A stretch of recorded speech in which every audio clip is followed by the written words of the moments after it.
사연을 소개하겠습니다. 퇴근 후 지하철을 타고 집으로 가고 있던 중 졸다가 깨서 휴대폰을 확인하고 있었는데요. 그날따라 엄마에게 10통도 넘게 전화가 와 있었습니다. 평소 엄마와는 많이 다른 모습이었기에 놀라서 엄마에게 전화를 걸었습니다. 엄마, 왜 이렇게 전화를 많이 했어? 무슨 일 있는 거야? 넌 대체 왜 이렇게 전화를 안 받는 거니?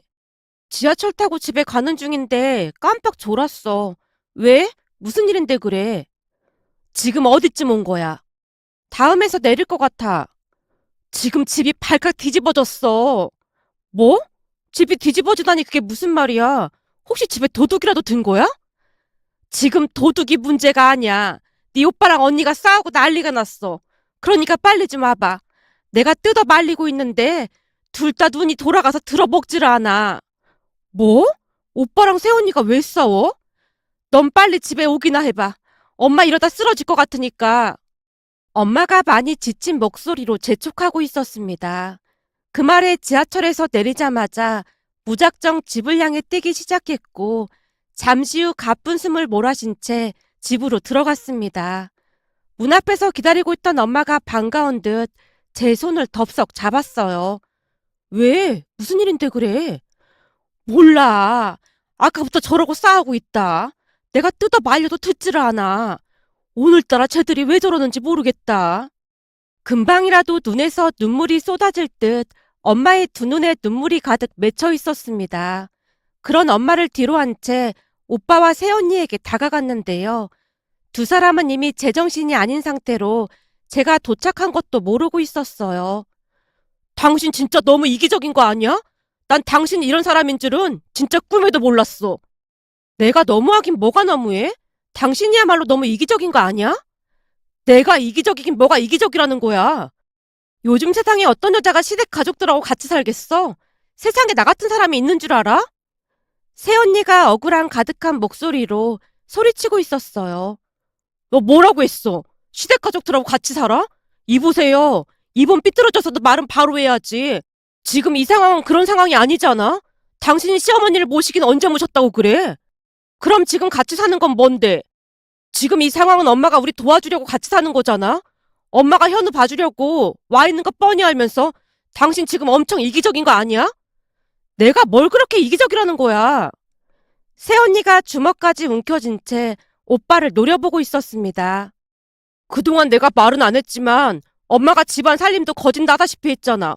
우리 엄마를 가사 도우미 취급한 거 누가 몰라서 그래? 뭐? 내가 언제 그랬어? 난 분명히 하지 말라고 말씀드렸어. 근데도 어머님이 하시는 걸 내가 뭔 수로 뜯어 말려? 대체 왜 나한테만 뭐라고 하는 거야? 그러는 당신은 뭘 했는데? 두 사람의 싸움이 끝날 것 같지가 않아서 제가 끼어들 수밖에 없었습니다. 언니 오빠 지금 뭐 하는 거예요? 제발 진정 좀 해봐요. 아가씨도 오빠 생각이랑 같은 거예요? 네?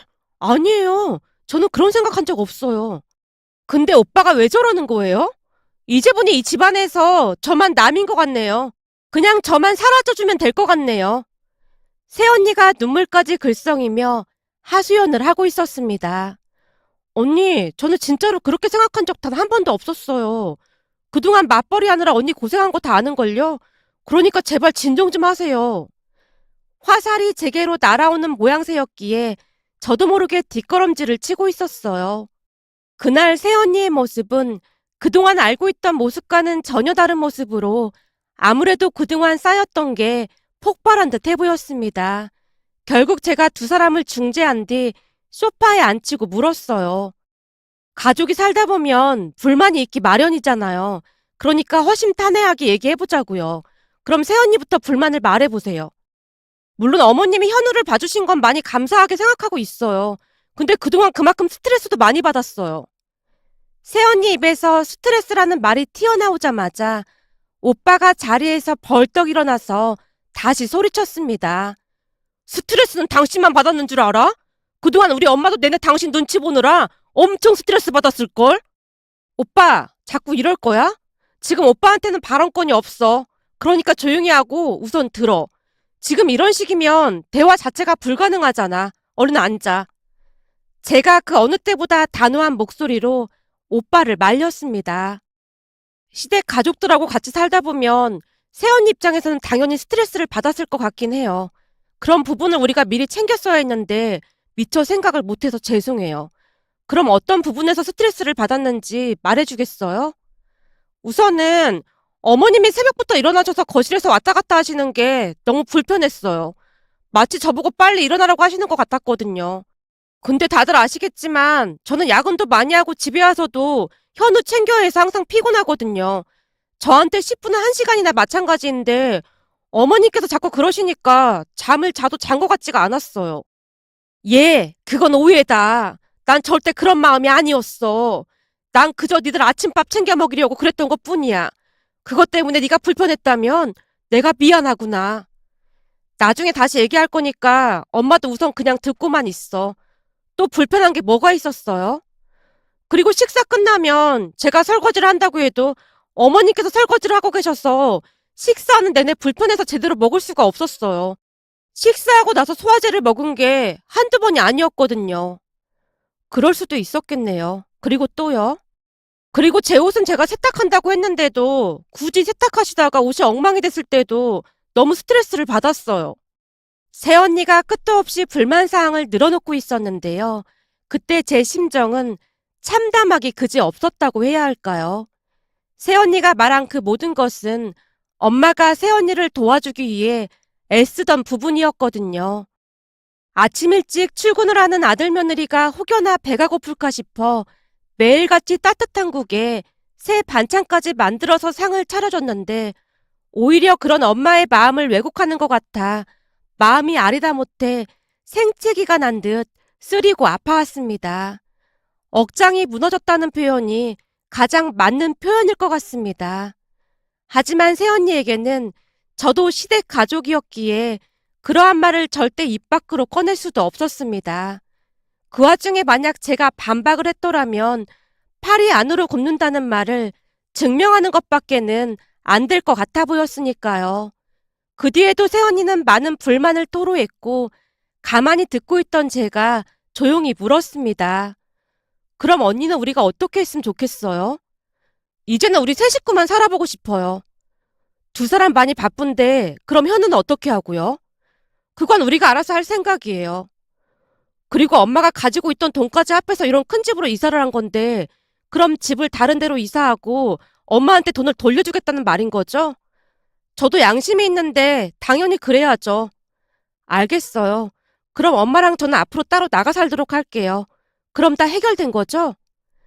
제가 결론을 짓자 그제서야 새언니가 고개를 끄덕이고 있었습니다. 물론 오빠는 말도 안 되는 소리라며 반박을 했지만 제가 조용히 오빠에게 일침을 가했습니다. 오빠, 잘 들어. 이제 오빠 가족은 우리가 아니라 새언니랑 현우야. 그러니까 내 말은 우리를 챙길 게 아니라 오빠 가족들 먼저 챙기란 말이야. 엄마랑 나는 둘이 나가서 살면 오히려 편하게 살 수 있으니까 걱정하지 말고. 엄마도 그렇게 알고 있고. 제 말을 이해했다는 듯이 엄마가 힘없이 고개를 끄덕이고 있었는데요. 그런 엄마의 얼굴은 글로 표현할 수 없을 정도로 복잡해 보였습니다. 평생 자식들을 위해 아낌없이 당신을 희생하고 살아왔던 엄마에게는 청천벽력 이상의 놀라움이었을 테니까요. 그날 같이 방으로 들어온 엄마가 이불에 얼굴을 묻고 숨죽인 채 흐느꼈는데요.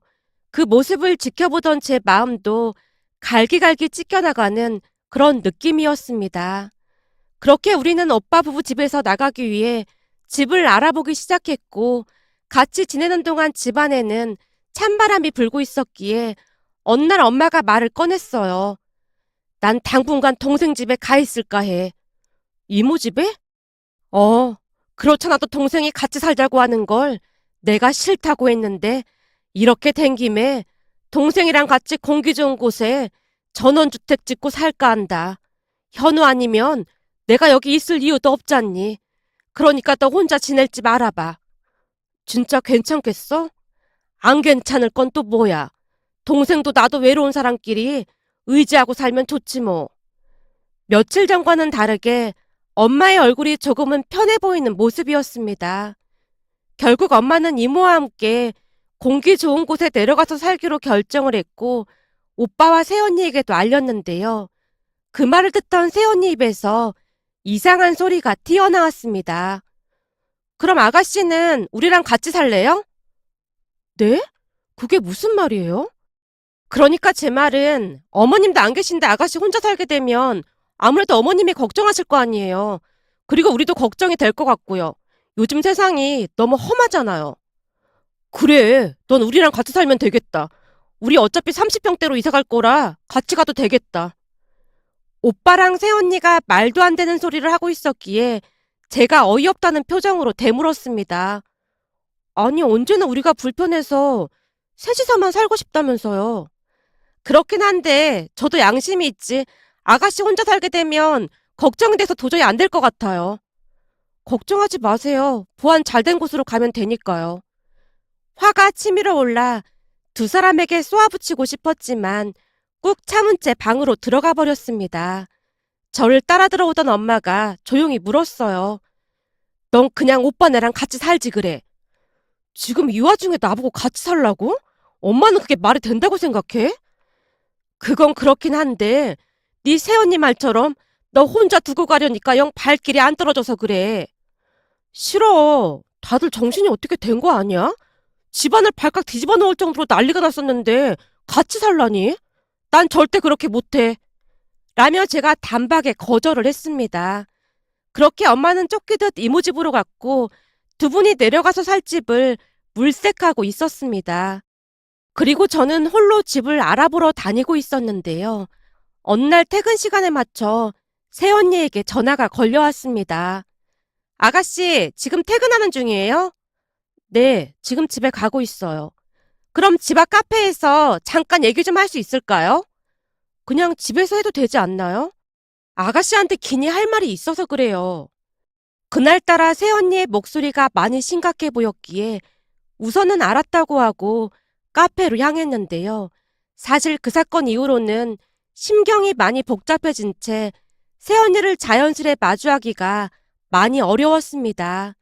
잠시 후 집 앞 카페에서 새언니를 만났는데요. 그날 새언니에게서 또다시 충격적인 말을 들어야만 했습니다. 며칠 사이 어찌나 충격을 받았던지 머리가 어지러울 지경이었으니까요. 새언니가 먼저 입을 열었습니다. 아가씨, 그동안 저한테 많이 서운했죠? 저는 돌려 말할 성격은 못 되니까 사실대로 말할게요. 서러운 것도 서러운 건데 속상한 마음이 더 컸어요. 그동안 엄마랑 저는 진짜로 새언니한테 진심이었거든요. 그런데 마치 엄마가 새언니를 힘들게 한 것처럼 말하니까 의사소통 방식에 뭔가 문제가 있었던 건 아닌가 하는 생각은 말할 것도 없고 새언니의 말을 매일같이 곱씹고 또 곱씹었던 것 같아요. 이미 틀어질 대로 틀어진지라 더 이상 감추고 할 것도 없었기에 제가 느낀 감정 그대로를 전달하고 있었는데요. 순간 새언니가 입가에 미소를 머금고는 손을 뻗어 제 손을 잡아주며 조용히 입을 열었습니다. 그럼 오빠랑 제 방법이 통했다는 거네요. 네? 그게 무슨 말이에요? 방법이 통하다뇨? 말 그대로예요. 아가씨도 잘 알다시피 그동안 우리가 말다툼한 적이 거의 없었잖아요. 그래서 혹시나 어설플까봐 걱정했는데 다행이네요. 그날 이후 아가씨가 언니란 호칭에서 새언니란 호칭으로 바꾼 거 보고 완전 성공했다는 생각이 들긴 했어요. 새언니가 잡고 있던 제 손을 토닥이며 다시 웃고 있었는데요. 그쯤에서는 도대체 무슨 일이 일어난 것인지 새언니의 속마음을 도무지 가늠할 수가 없었습니다.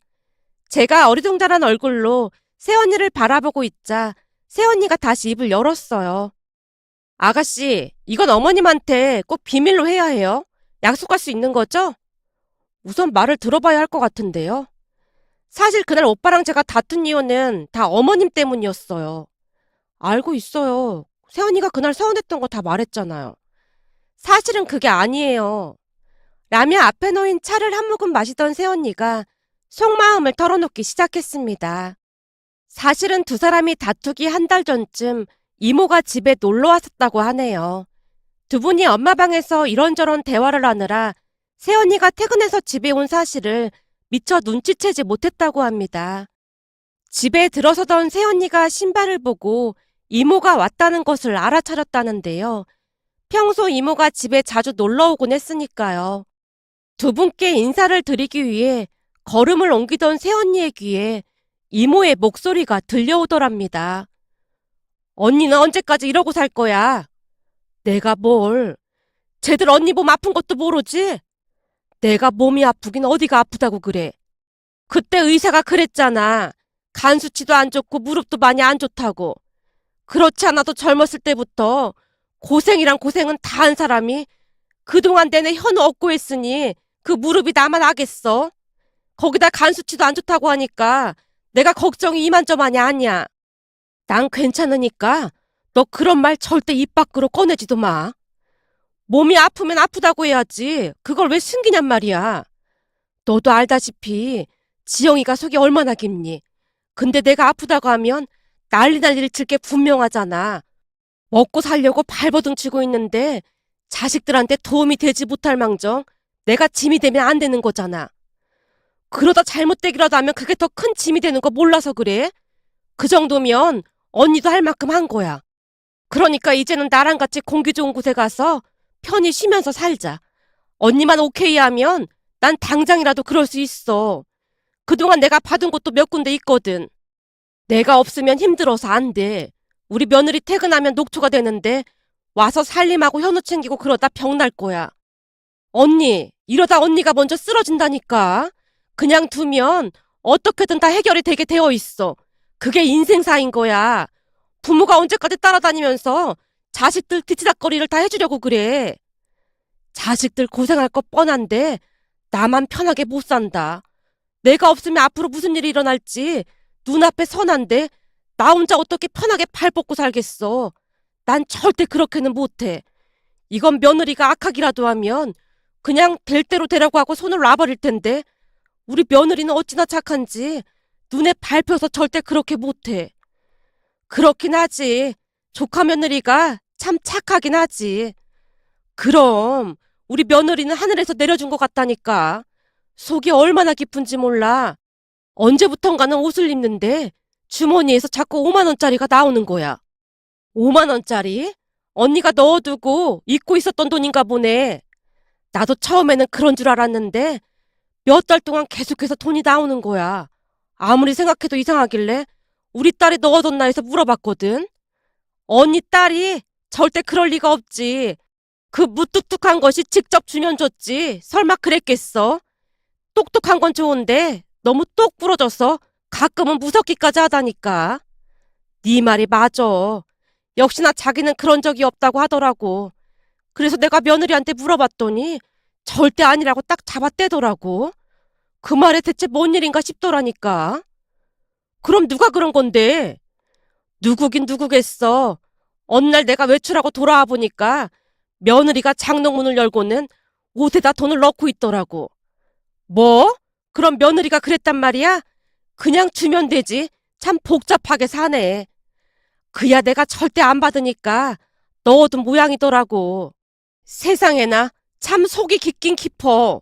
그렇다니까. 그런데 내가 쟤들을 두고 발 뻗고 편히 살겠어? 난 절대 그렇게 못한다. 내 몸이 부서지는 한이 있어도 끝까지 도와줄 참이야.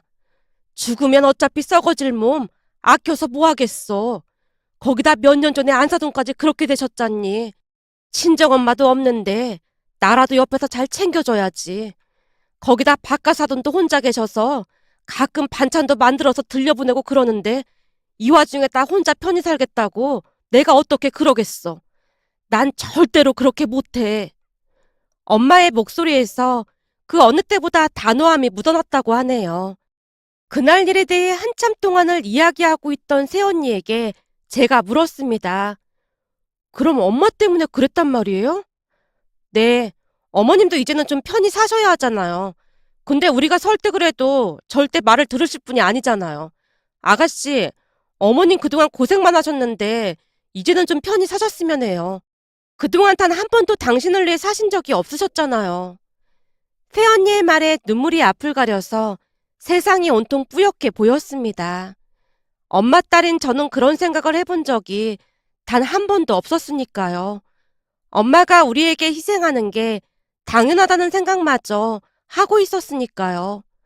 언니, 저는 엄마가 그러는 게 당연하다고만 생각했어요. 저 진짜 이기적이죠? 아니에요. 사실은 저도 그랬어요. 근데 아가씨도 알다시피 친정엄마가 돌아가셨잖아요. 엄마가 돌아가시기 며칠 전 엄마 말 때문에 큰 충격을 받았거든요. 죽음을 목전에 앞둔 엄마가 저한테 그러시더라고요. 우리 딸 출산하면 산후조리 해줘야 하는데, 그건 해주고 가야 하는데, 엄마가 너무 미안해. 엄마가 못해준 게 너무 많아서 다 미안해, 우리 딸. 라고 말씀하시는데, 오히려 제가 해드린 게 아무것도 없어서 너무너무 죄송했어요. 저도 아가씨처럼 그냥 당연한 거라고 생각했거든요. 어머님은 이제 어머님 인생 사셔야 해요. 그래야 우리 모두 나중에 후회하지 않을 것 같아요. 그러니까 어머님께 절대 말하지 마세요. 그리고 이건 그동안 어머님께서 현우 봐주셨는데 돈을 안 받으셨거든요. 다 모아뒀던 거예요. 아가씨가 눈치 보다가 드리세요. 제가 드리면 안 받을 게 뻔하시잖아요. 새언니가 통장과 함께 직불카드를 내밀고 비밀번호를 말해줬습니다. 비밀번호는 어머님 생신이에요. 언니, 정말 감사해요. 제가 꼭 비밀 지킬게요. 앞으로 엄마 없으면 현우도 그렇고 많이 힘들 텐데 저도 많이 도울게요. 아니에요. 그렇지 않아도 저 회사 곧 이직할 것 같아요. 야근도 너무 많고 그래서 월급이 좀 적긴 해도 퇴근이 일정한 회사로 옮기려고요. 그래도 언니 경력이 너무 아깝잖아요. 거기서 인정받고 있었는데. 아니에요. 일을 그만두는 것도 아니고 이직하는 거잖아요. 지금으로서는 그게 최선이에요. 새언니가 해맑게 웃고 있었는데요. 그날 새언니의 지혜에 감탄을 할 수밖에 없었습니다. 그 뒤에 엄마와 이모는 공기 좋은 곳에 집을 짓고 행복하게 잘 살고 계신답니다. 그리고 우리는 조카를 돌보면서 자충우들 잘 지내고 있었고요. 한참 나중에 엄마도 오해를 풀게 되었는데요. 잠시나마 새언니를 오해한 것에 대해 얼마나 미안해했는지 모르겠습니다. 하지만 엄마가 없이도 잘 돌아간다는 것을 알고 조금은 안심하는 눈치였어요. 요즘은 이모와 함께 꽃꽂이도 배우면서 당신만의 인생을 즐기고 계시는데요. 그 어느 때보다 행복해하는 모습이랍니다. 얼마 전 사랑하는 사람과 결혼 날짜를 잡고 결혼을 앞두고 있는데요. 결혼하고 살다 보면 많은 일들이 있겠지만 우리 새언니처럼 현명한 사람이 되겠다고 다짐을 해봅니다. 세상에 우리 새언니랑 엄마 같은 사람들만 있다면 고부 갈등이란 말은 없겠다는 생각이 들어 글 남겨봅니다. 오늘의 사연은 여기까지였습니다. 즐겁게 보셨다면 구독, 좋아요 부탁드립니다. 고맙습니다.